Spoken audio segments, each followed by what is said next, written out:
Ryan is the head of content at Close and a blogger at ryrob.com, where he teaches over 500,000 monthly readers how to start a blog and grow a side business. Ryan, the floor is yours. Go ahead and please share your screen. And as Ryan shares the screen, drop in comments in the chat section and questions in the Q&A box of Zoom, and Ryan will do his best to answer them today. Yeah, please keep the Q&As coming. We had a few that I just got from my readers ahead of time, but would love to hear your questions. I think that's going to be the most impactful part and the most fun for me. So please do. Let's share my screen. And wow, we have so many people here. This is awesome. Okay, cool. Travis, can you see my slides well? Looks good. All right, amazing. Maybe we'll press play on these so you don't see the edit. Aha, cool. So yeah, as Travis said, I've been blogging on my site, ryrob.com, for about 10 years now. It's had a few little iterations before it was the blog it looks like today. And also ups and downs over the years. I want to be the first to say that, you know, today I'm not seeing 500,000 monthly readers, but I've always kind of hovered in this range of 200 to 500. Huge swings based on, you know, not updating content for a year or two. That's been kind of my big lesson, is that now I'm touching all my most important articles at least once a quarter, just to make sure that they're staying fresh. And again, following clear scope reports, like making sure they're really high grades. And this year I recently rejoined the team at Close, which is an inside sales CRM. It's basically it's a CRM for startups, small businesses, and we have been in the market there for, oh my God, I think more like 12 years at Close, 12 or 13 years. And I've been back for 5 months. I worked at Close doing content marketing for them, gosh, 4 years ago, 5 years ago. And the team was really small then. It was like 3 of us doing marketing. And it's been really cool I kind of had this break in the last few years of working on my blog full time. And now that I've come back, there's this big team and there's a lot of people working in marketing, and there's product marketing, content marketing. So it's been really cool to come back and see just how much the company's grown, the team's grown, and now I'm the head of content. So I'm getting to work with a content team of 3 to 4 people right now. And as you probably saw the title of the webinar, 40% traffic growth in about 4 months. That's kind of the top line metric that we're working with here. And this is a screenshot of our Google Analytics. The raw numbers are blurred out, but percentages you can see here. So you can see, I just pulled this screenshot yesterday, and for the last 30 days of our organic traffic, there's actually been a 50% growth from the month before that I started back at Close. So from May to October, essentially, about a 50% growth in the number of users from organic search. That's kind of the top level metric that we're most proud of on the team. And taking just another look kind of at Ahrefs for directional stuff, you know, I never really rely on Ahrefs as like a source of 100% truth for how much traffic a website's generating, but directionally, this is really useful. We've seen a huge increase in the number of keywords that we're picking up on the blog now, about a 7,700 according to Ahrefs again. And most importantly, a really meaningful jump in those top 3 keywords. That's what we're really focused on most. That's where the vast majority of our traffic gains have come from. And again, you'll see a boost in backlinks, referring domains, traffic and traffic value, making sure we're going after the right content updates that are going to be bringing us qualified traffic that leads to email signups and eventually trials for our CRM product. So all the traffic in the world doesn't make a difference. If we had 1 million readers on our blog, but the number of trials and email subscribers stayed static, that wouldn't be a huge win. So this is, again, kind of a game of making sure we're doing the right content updates. And this is the shout out slide. These are the people doing all the real work here. Our content team, Amy, Danielle, Ramin, Stefan, they've been amazing. Their collective work as a team has been really the driving factor in our success with our content updates. And I also have to give a huge shout out to, we partnered with factual, a content agency and much more. They do a lot of strategic work for us too, to kind of just help boost our capacity, give us some guidance, direction, gut check us, make sure that we're not doing something crazy or dumb. And they have been a huge help in delivering a high volume of really strong SEO briefs for us. They take on content writing as well. So they use ClearScope to optimize their content. So we've got this nice kind of ClearScope party going where I'm spending, hours a day looking at either ClearScope or Google Docs with ClearScope plugged into them. And FiveTool has been a huge part of helping us do this well and kind of helping us to build a real process around systematizing this. And I wanted to talk just real quick about how we're doing this, tools, processes, because this is something I've gotten a lot of questions from people about. Updating one article is simple, but when you want to do 86 articles in just a few months to totally update, that's kind of a thing where, processes are going to break. Communication is going to get lost unless you have something going here. So we have this amazing Google sheet that FiveTool gifted us with to track our updates. So making sure that we're kind of keeping an eye on where all of these, and I'm talking like 100 to 150 different updates kind of in this spreadsheet at a time in various different stages of progress along towards publishing. And Jasmine on their team has been amazing at kind of like owning this, making sure to ping us on updates that are ready for our review, and just kind of keeping everything on track. And Google Docs, that's where we make the magic happen.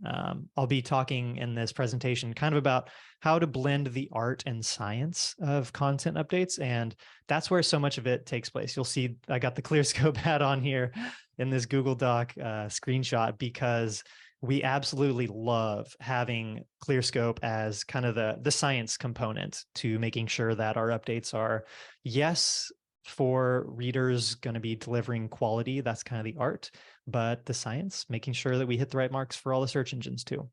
And then, Asana, that's kind of our project management home base. And it's kind of where we like to manage our editorial calendar, keep track of all our content updates, communicate more as a team, and make sure that we're collaborating to get all of our content updates to the finish line.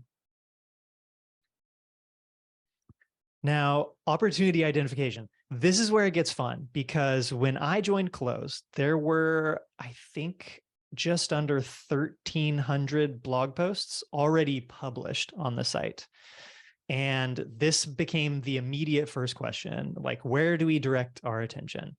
I knew like from day one that we needed to focus on content updates rather than just pushing out, a new blog post every day from when I started my job, because I could see in our historical Google Analytics data that we used to get a significantly more traffic than we were getting when I rejoined the team back in May.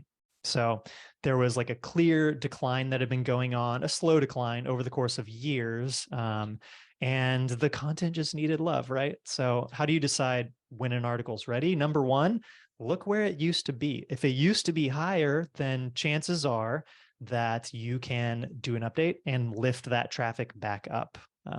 Get it to the place where search engines appreciate it more, and decrease that bounce rates, then people are going to be spending more time on your content, sending that signal to Google that, hey, this is actually really good content. That's kind of the circle that we like to look for there. And beyond just seeing, where your traffic has been for a particular post, check out Ahrefs. I love Ahrefs just for keyword tracking as kind of a starting point, seeing like, all right, what are the movements that have happened over the past 6 to 12 months? That's a good like directional indicator. Not always super, super exact, but it helps me a lot in picking out which kinds of articles we should be prioritizing. And then, of course, also looking at important keyword phrases for your brand, seeing where competitors are edging you out in the SERP placements. I'll often take a peek at, if you do a keyword, if you use the Keyword Explorer in Ahrefs, you search a keyword phrase, you scroll down to the very bottom, you can see an estimate, again, directionally useful, an estimate of how much traffic the first result's getting, the second result's getting, and so on. And so I'll often take a peek at those, see that, there's a closed blog post for almost everything sales related. And a lot of them that haven't been updated in a year, 2, 3, or more, they'll be kind of floating around the middle of the first page of SERP results, maybe position 4 to position 7. And I'll be able to take a peek and see, all right, if we can go from position 6 up to position 2, or maybe position 1 with some backlinks too, then we're going to be able to capture 2,000, 3,000 more estimated readers per month. And that's kind of how I like to think about identifying those opportunities with Ahrefs. It kind of just helps me sanity check that what we've found from our historical Google Analytics data is actually going to be a useful way to spend our time. And then finally, the newest thing that's been helping me identify when to make a content update is currently a beta feature in ClearScope, but I hear they're rolling it out sometime soon. Content inventory. It's been humongously helpful for us. Essentially, it allows you to upload, I think on our plan, up to 50 pages, blog posts that you want to track their impressions, clicks, and what their content grade is. That's kind of what I'm most interested in. Is we tend to optimize all of our articles when we're updating or publishing something new up to an A++ level. And you'll notice in content inventory that the grade for your content is pretty much always changing. And that's very dynamic because the search engine algorithms are extremely dynamic too. They're always changing what they want to favor and rank highest. So essentially what I'll do is I'll just keep an eye on our content inventory. And when I notice something drops below, say like an A- score, I'll flag that for another light update on our end. And that often means, just doing kind of a tune-up, connecting ClearScope to the blog post and making sure that there are, a certain number of mentions of all the most important keyword phrases that the report recommends we include, and just making sure that we're actually hitting those and kind of lifting it back up to an A++ rating. Now, as I was starting to get into, what makes for a good content update? I think this is a very, very subjective. In my opinion, content's always a challenge of trying to balance that art and science of giving the best possible solutions, which in my opinion is often actionable, like very useful stuff that people can take and do something with after reading. So balancing that need for real humans and the robots. Maddie Osmond, one of my friends, published a book, Writing for Humans and Robots. So I love that phrase.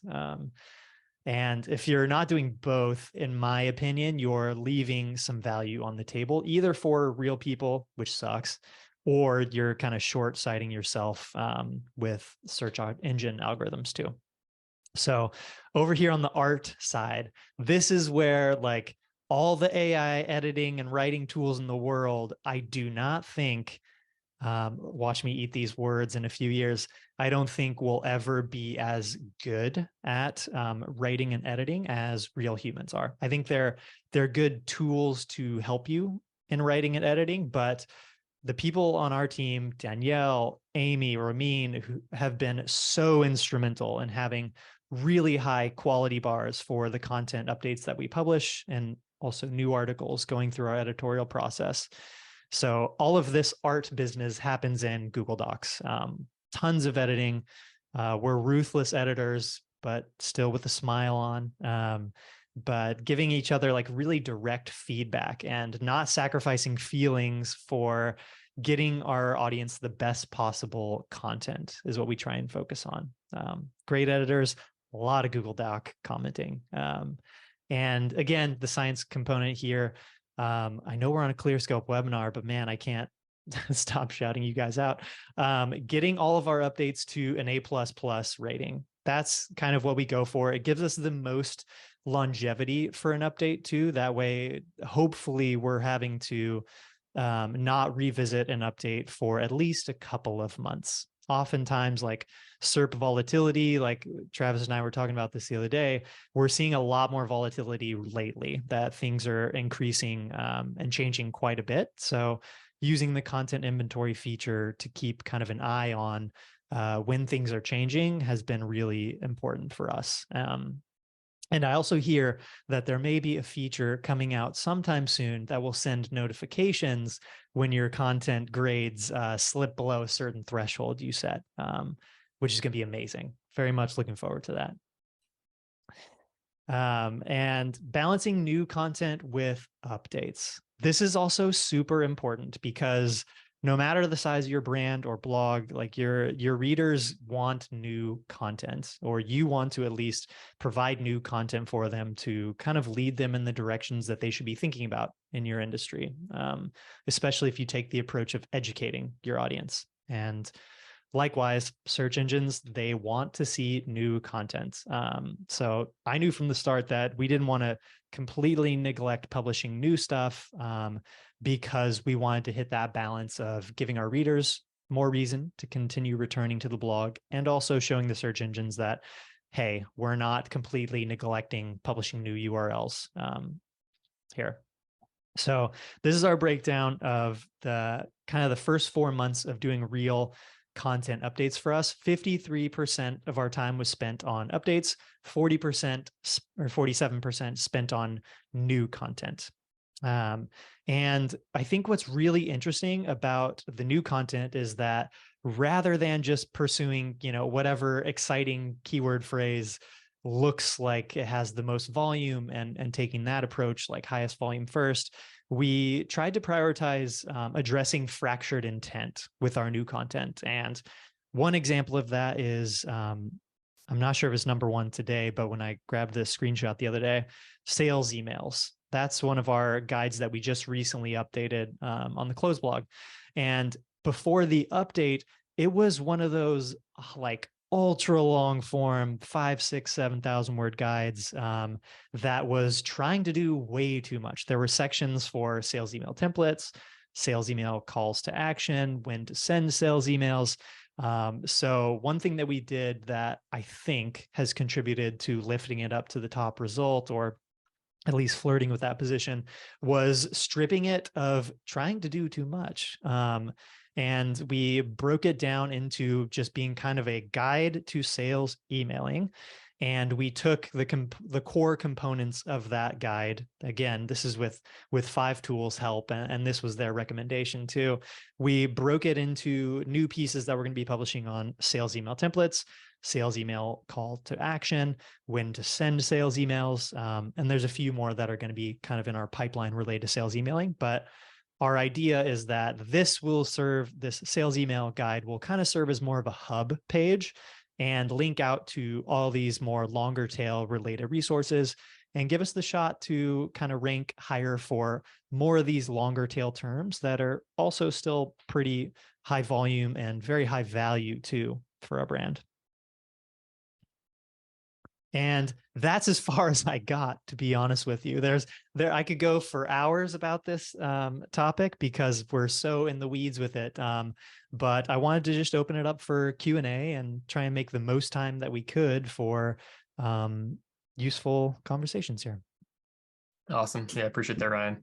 We did a couple questions, and I think we can start with the ones from your audience. But the first one is, when I already have a lot of content on my blog, is it possible to stop creating new content and instead keep updating old content?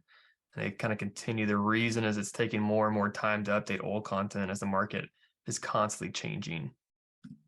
Yeah, it's kind of one of those tough questions to give like a blanket answer to, but my gut reaction and what I do on my own blog, this is a whole thing I didn't even get to enough time to talk about how content updates have been going on my own blog. But practicing what I preach, I try and spend about 75% of my time now on content updates. And this is speaking for my own blog. I think on a company site where you have a lot of resources, a team, trying to get closer to that 50-50 range, if you have the resources for it, is what I would aim for. But in my experience, I also have a content library of like 350 articles on my blog that I'm so embarrassed to say, like, the vast majority of them haven't been touched like in the last 6 months, 12 months even.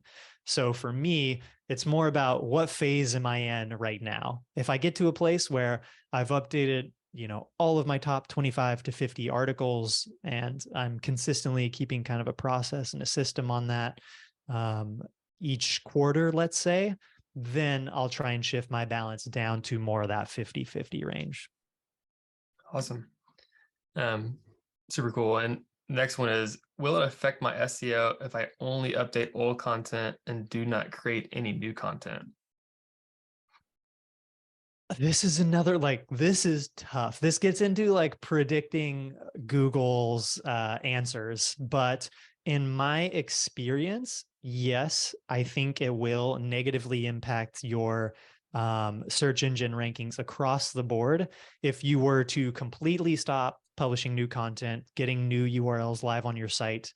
The signal that sends to Google, whether it's true or not, is that you're not publishing new content. And at least in my experience, the times in which I have gone, say, a few months without publishing something new on my blog, I'll see, a dip in traffic towards the tail end of that. It's not going to happen right away if you have a site that gets some traffic already. But yeah, I would say don't neglect new content. You'll do so at your peril. Even if you can just publish one new article a month, and you're updating 2, 3, 4, 5, 6, like, try and just get some new URLs out there. Very interesting. And then Daniel has a question. He says they're kind of stuck around the 80,000 monthly visitors via SEO.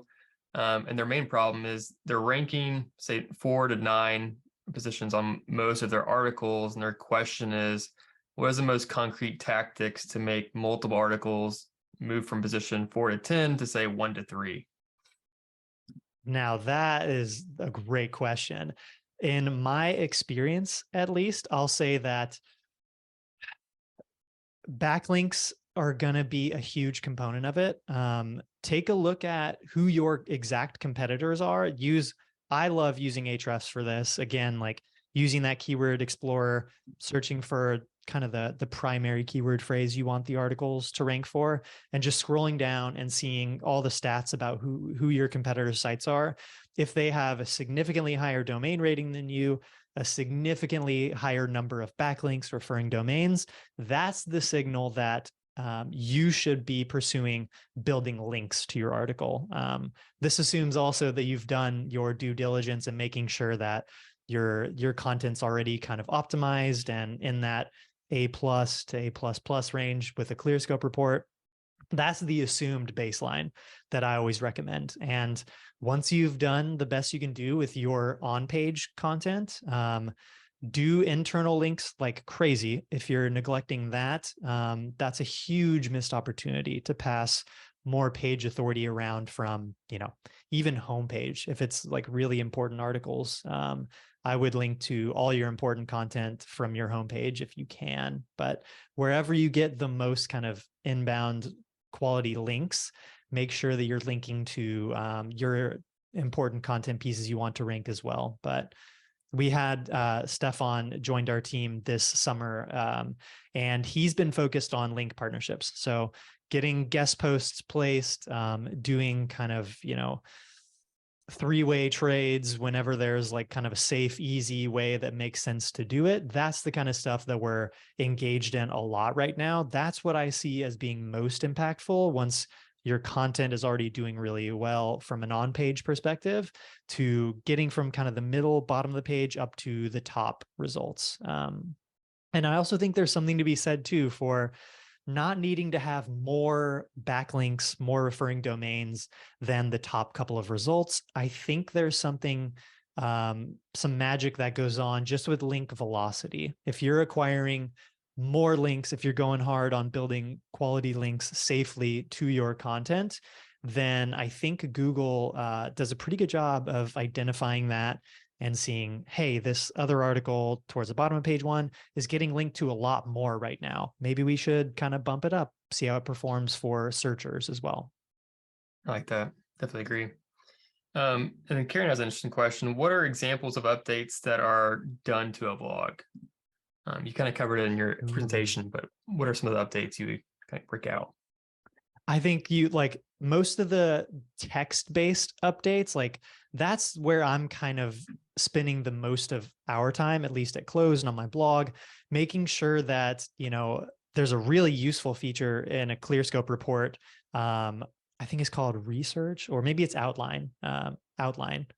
And if you click on outline, you get basically a result by result outline of all of the main headers that are featured in the top ranking results for the particular keyword phrase. And that has been probably the most impactful feature for us to make sure that there aren't any like major sections, headlines that we're missing in a particular article. So text-based updates, that's kind of where we spend the most time. I think like you could get into things like making sure your images are on brand.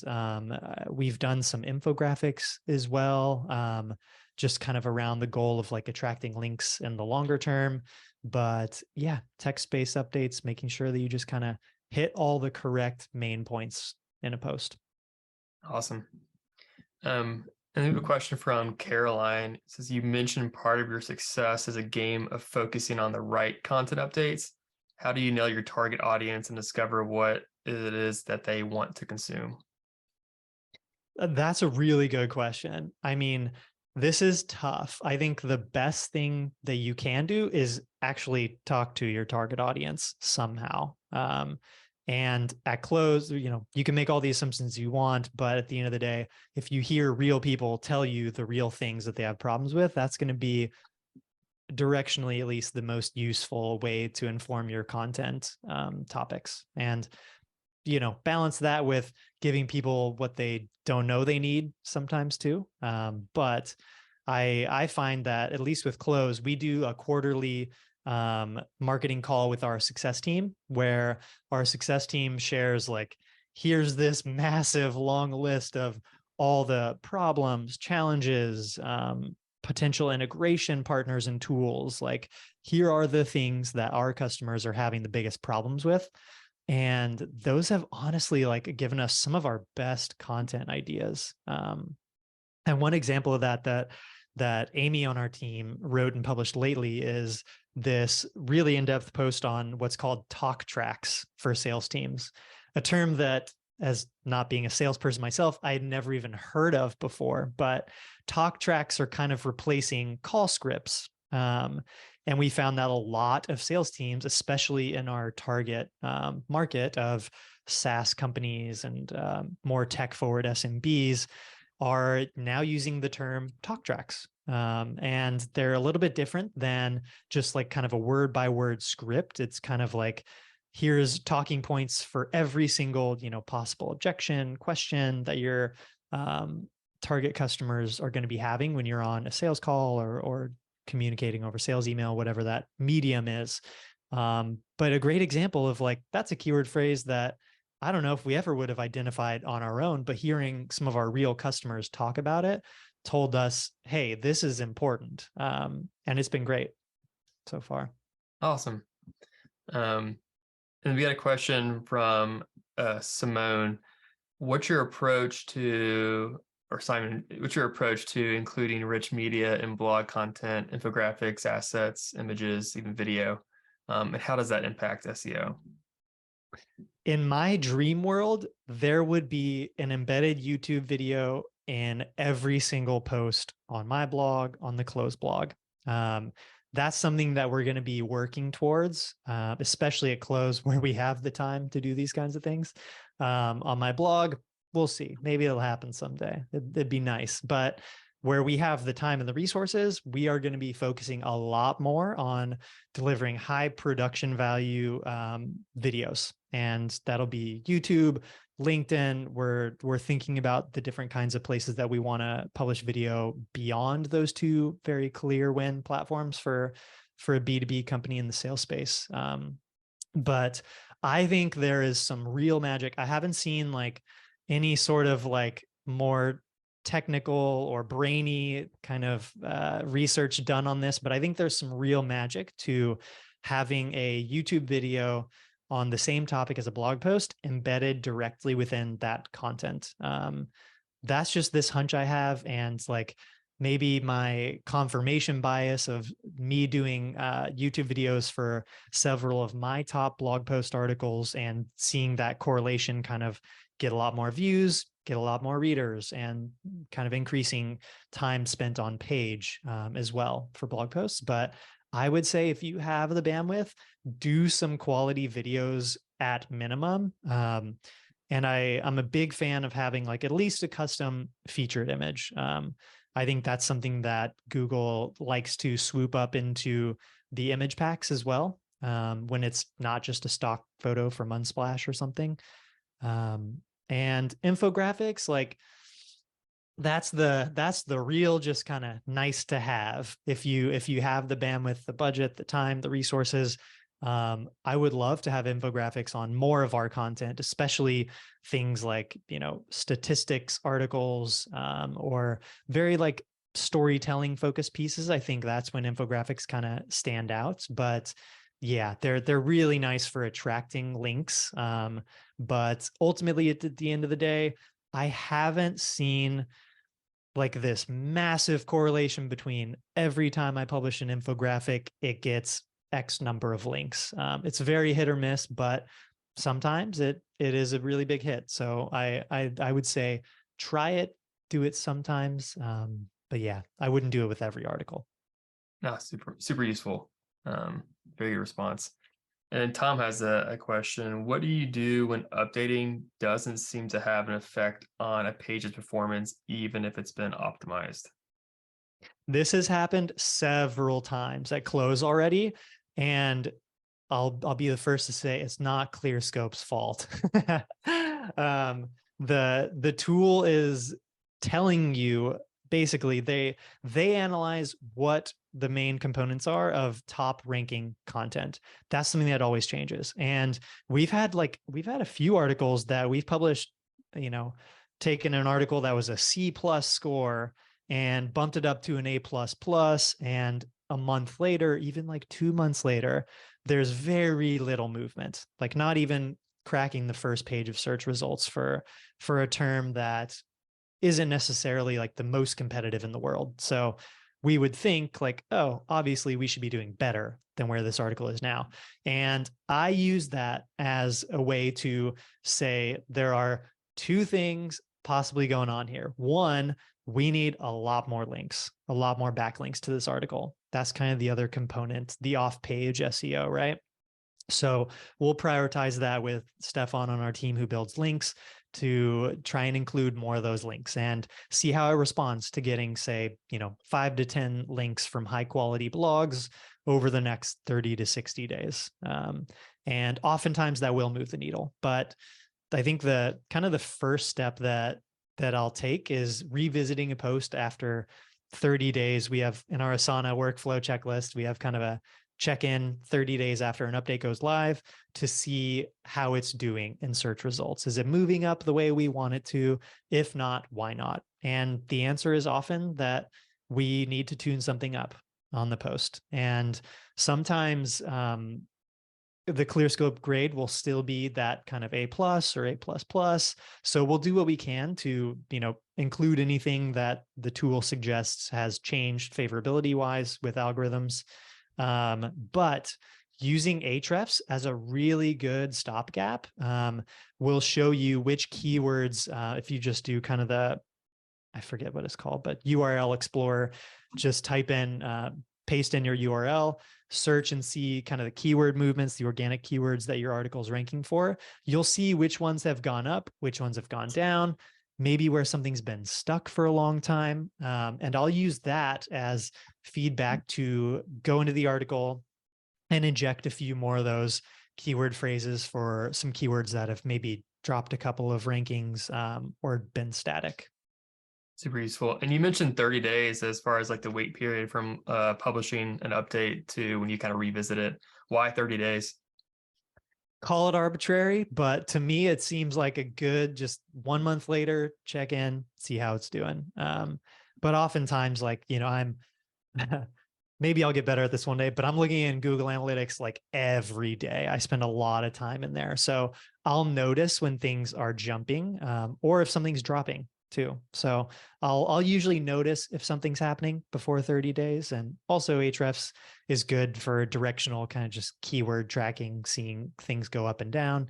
But yeah, I mean, you could say 30 days is relatively arbitrary, but it's more about just not forgetting to check in after an update goes live. This is not like a set it and forget it business. This is like, it's a living organism that constantly has to be updated and checked in on. And if I were to impart like anything with you guys today, that's the message, is like content updates are not just a one-off thing. Once you start doing it, you not just have to keep doing it, but you get the opportunity to keep doing it because you'll be able to keep boosting your rankings over time, especially if you have the time and the resources to kind of be doing guest blogging and building links back to that content too.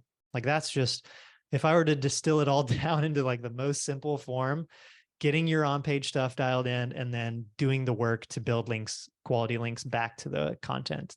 It's that simple. Awesome. And Abby asked, do you ever change the URL when doing content updates? Oh, I'm so glad you asked this. As a rule, we will try and avoid changing URLs at all costs. There are some exceptions to this, though. Like we had this article on sales objections that was like such a head scratcher for us. Like a year ago, it seemingly dropped out of the index. Google stopped even ranking it at all, despite it being, it was #1 for sales objections, which is a pretty high volume term for us. For a very long time, it was #1. And then like one day, boom, it was gone. And looking in Search Console, there were no flags, like the performance scores were all good. Like it had been crawled, the day before in Search Console. So according to all signals from Google, this should be ranking, but we had no idea what's going on. And since the traffic essentially went to 0 for that post, we were like, well, who cares? Let's try something crazy with this one. So we did do a content update to it. So we refreshed all the on-page content, which I think helped significantly, but we did change the URL when we published the new article.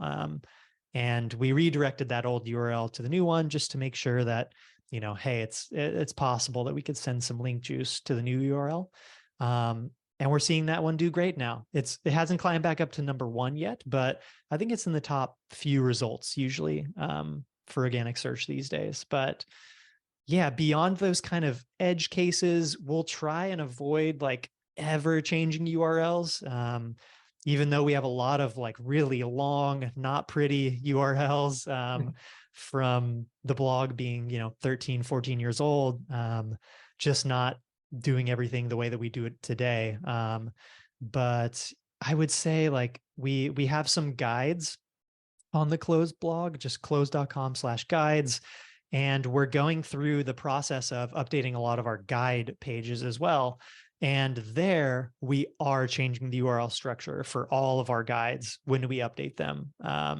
And we're doing that specifically to follow more of the kind of SEO hub approach that we were talking about before. Because when the guides were originally created, the URL structure didn't make sense from an SEO perspective. Each guide page or chapter got kind of its own unique URL. It wasn't nested under like guide slash cold calling slash URL. So we're fixing that to make it make more sense from both an SEO perspective and just kind of getting the link tree fully in line. But yeah, maybe when we do a round 2, we'll have something to report on SEO hubs back with you guys. I like that. Yeah, it's a very good explanation and example. And Grace and May both have this kind of similar question. How much content is considered a lot of content? If you're a relatively new blog, would the ratio of content updates versus new content be different? Yeah, I think for sure if you're a relatively new blog, definitely like keep your focus on new. I think like as you become maybe a year old with your site, then I would kind of keep looking back at how you should be updating content. And again, like use the content inventory feature. I assume if you're here, you're either familiar with ClearScope or considering using it. I would highly recommend using content inventory when it becomes available for everyone, because that's really what tells me when we need to make an update. That and tools like Ahrefs to see when keywords slip. But yeah, if you were to focus your ratio more on like 75% new content, 25% updates, just kind of keep an eye on particularly like the posts that are either doing well or you want to do really well. Those are the ones that I would revisit more frequently. And Nice. always like, I'll add this to internal links. Oh my gosh, like anytime you publish something new, take the time, no matter how boring it is, to go back and add an internal link to your new article from like like I try and do this from almost every article on my blog. At least every article that's somewhat topically relevant to the new one. And it Excellent. takes a long time. Like it can take me like half a day to do that now with having hundreds of articles, but so worth the time. Completely agree. And Lauren asks, when doing the hub and spoke model, do you recommend publishing an entire cluster in 1 month or breaking it up over time?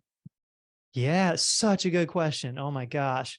I I would say at least my approach to this, I would publish kind of the top level, like your 101 level guide first. But before publishing, obviously, I would map out what that hub and spoke looks like so that you know all of the different pieces that are going to play a role in this hub model. But I think it's super reasonable to get your main page up and then publish all the different spokes as you go.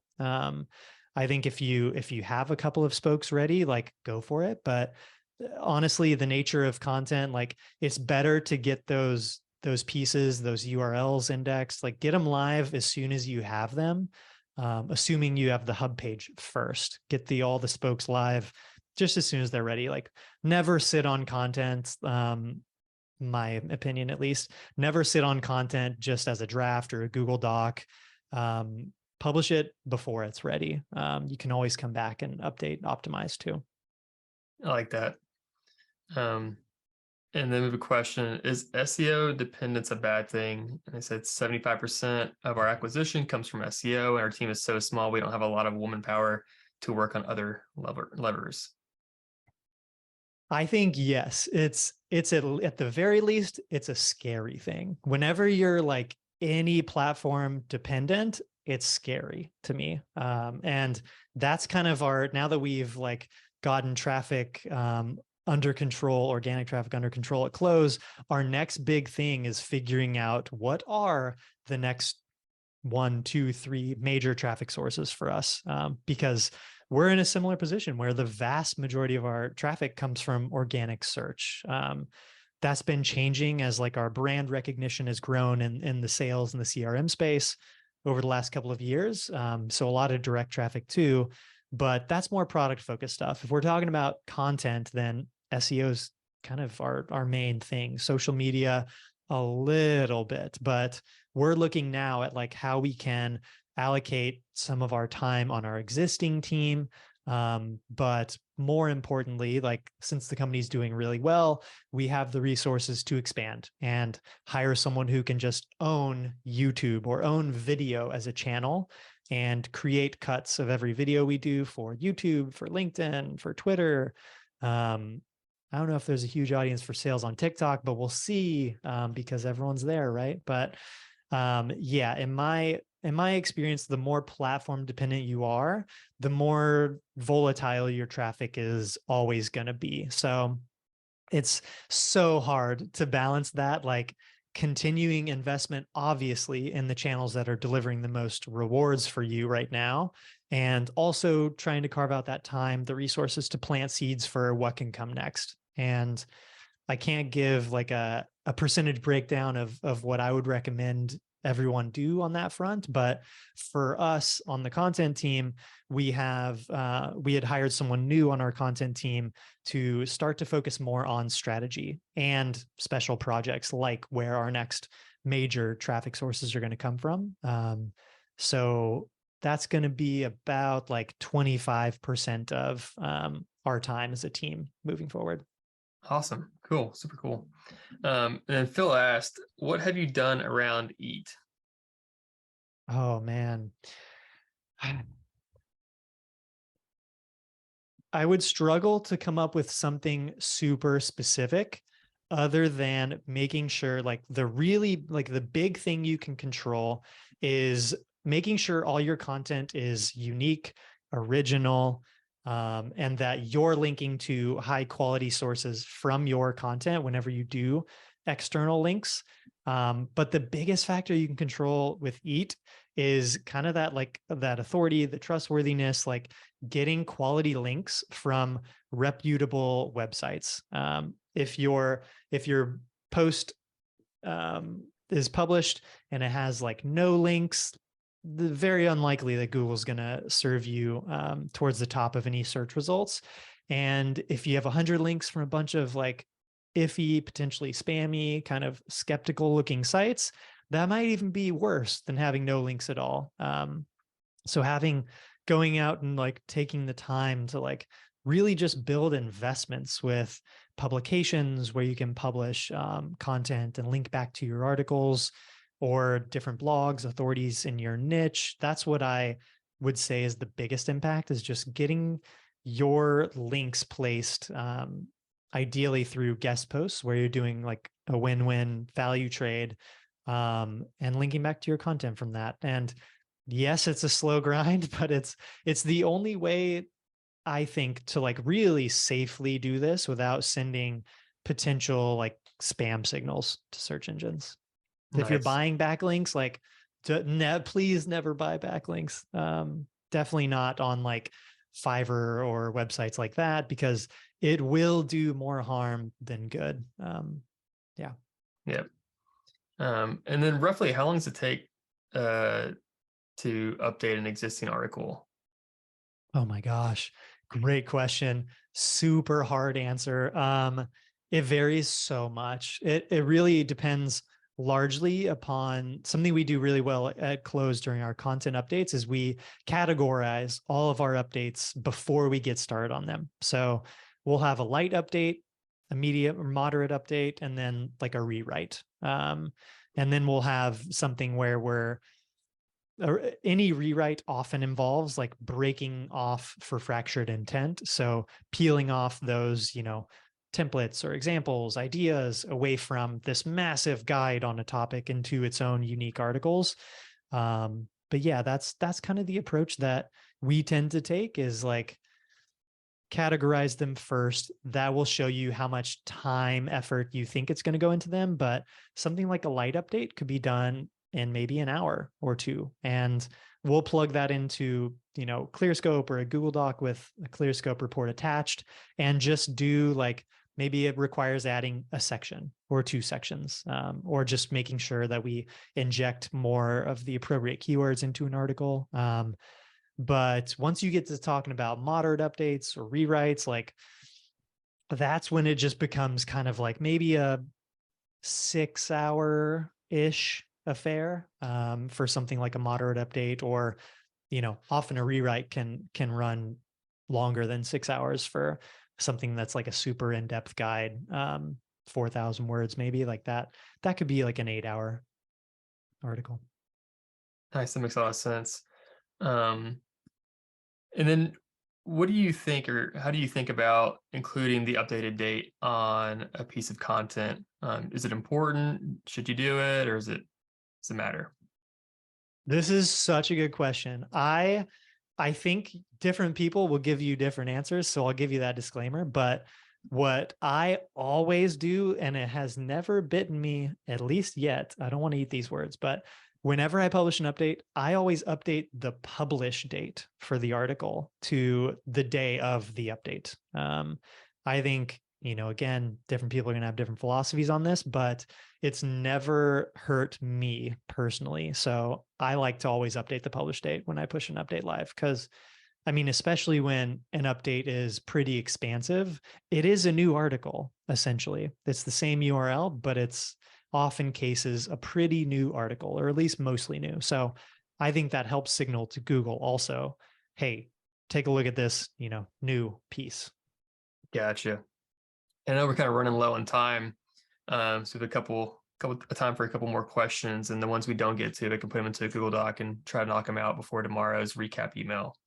Because we have a lot of questions to kind of get to. But Emily asked, is there a minimal update you recommend, like minimal number of words added, or like any way you think about that?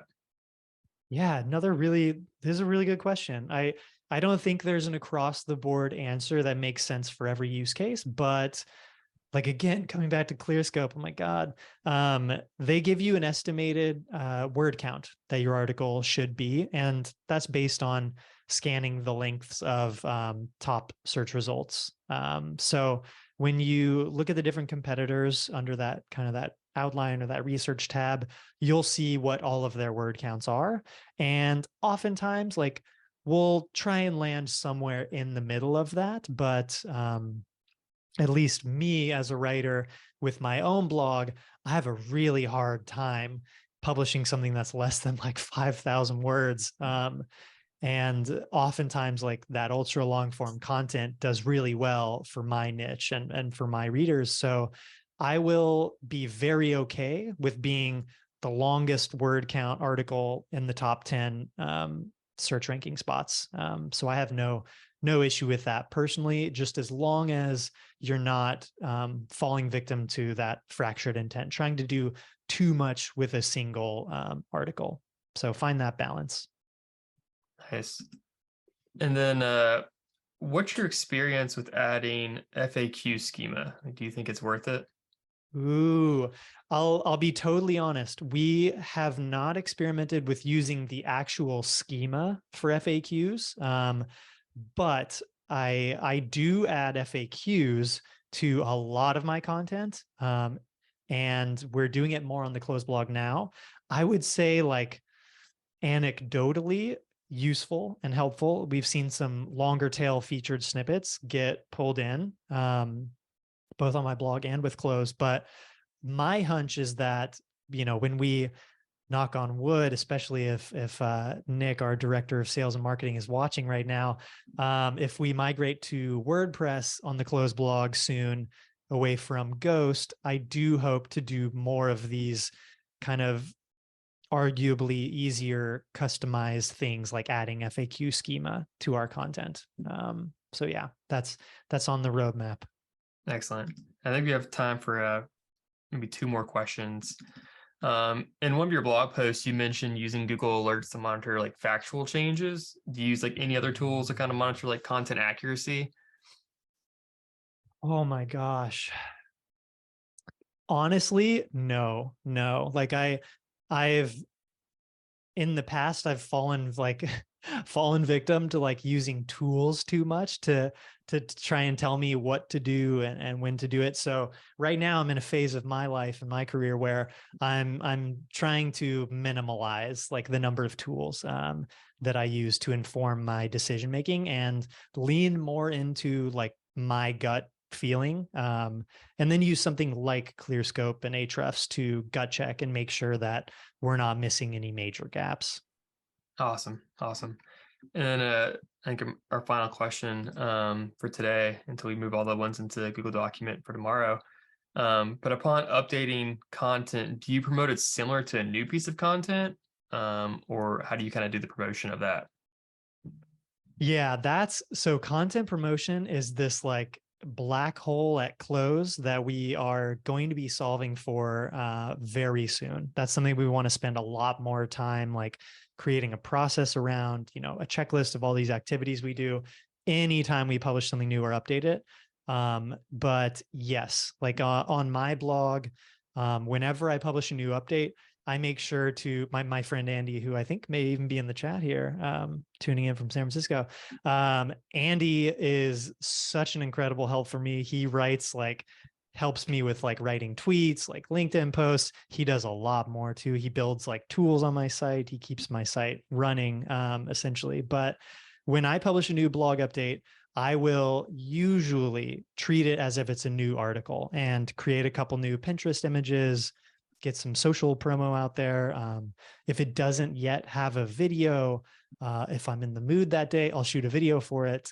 So yeah, doing those things, I think no one thing is necessarily always going to be like the tipping point, but the more you can just kind of like stack up what you're doing, and especially on the promotion front, the more likelihood you'll have of that content being successful. Awesome. Well, looks like we're at time. Thank you so much, Ryan, for answering so many questions. And sorry, everybody, we didn't get to every question live today. We'll put them into a Google document and send you the questions and answers tomorrow in a recap email along with this recording. Definitely let Ryan know how much you appreciate his time on Twitter and LinkedIn. Drop them in the chat. But Ryan, is there anything you wanted to share before we give everybody their time back? No, thank you all for watching. Any questions too, like as Travis said, we'll try and get to them all. And if something comes up that you didn't ask yet today, like I'm super accessible. I'm Ryan@close.com, Ryan@ryrob.com. Direct your questions however you choose. Awesome. Well, everybody have a great rest of your day and take care. Bye. Bye. Now, before we wrap this up, don't forget to share, like, and subscribe so you don't miss out on more great content from the industry's best SEOs, content marketers, and content strategists. The ClearScope webinar series happens every week and helps SEO content creators of all skill levels advance their knowledge. Hope to see you tune in next time.